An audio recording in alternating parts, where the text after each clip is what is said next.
जम्मू कश्मीर विधानसभा में अनुच्छेद 370 को लेकर बड़ा बवाल मचा है, जिसे लेकर पूर्व केंद्रीय मंत्री और भाजपा नेता स्मृति ईरानी ने कांग्रेस नेशनल कॉन्फ्रेंस को जमकर घेरा है। स्मृति ने कहा, लोकतांत्रिक तरीके से चुनी गई सरकार विकास के मुद्दों पर काम करने के बजाय भारत को जोड़ने के बजाय तोड़ने का प्रमाण दे रही है। मैं कांग्रेस नेशनल कॉन्फ्रेंस के नेताओं से कहना चाहती हूं कि अनुच्छेद 370 कभी दोबारा स्थापित नहीं होगा। भारत को विभाजित करने का उनका प्रयास कामयाब नहीं होगा। स्मृति ईरानी ने जम्मू कश्मीर के मुख्यमंत्री उमर अब्दुल्ला को चुनौती दी और कह दिया, जहां तक अनुच्छेद 370 की बहाली के मुद्दे का सवाल है, मुझे नहीं पता कि उमर अब्दुल्ला ने क्या बयान दिया, लेकिन अगर उनमें हिम्मत है तो मैं उन्हें चुनौती देती हूं कि वो झारखंड और महाराष्ट्र में जाकर किसी भी मंच से ये बात बोल दे। मैं कांग्रेस, एनसी और इंडी गठबंधन के सभी नेताओं से पूछना चाहती हूं कि जम्मू कश्मीर में अनुच्छेद 370 हटने के बाद आदिवासी समाज को जो अधिकार मिले हैं, क्या कांग्रेस एनसी सरकार उसके खिलाफ खड़ी होगी?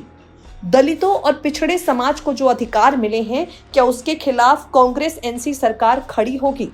कल का प्रस्ताव उग्रवाद और आतंकवाद के समर्थन में कांग्रेस और इंडिया गठबंधन के नेताओं के रणनीतिक समर्थन को दर्शाता है।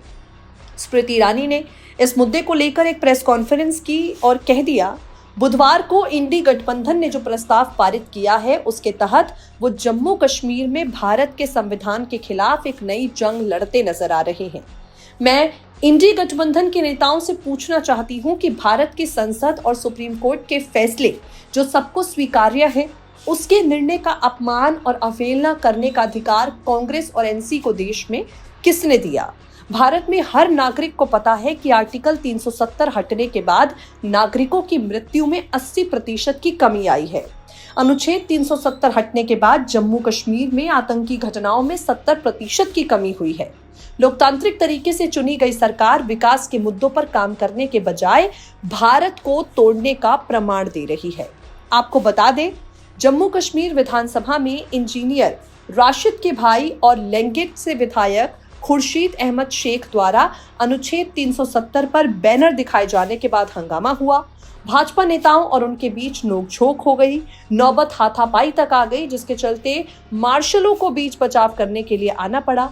जिस वक्त सदन में हंगामा हो रहा था, उस दौरान खुद मुख्यमंत्री उमर अब्दुल्ला वहां पर मौजूद थे।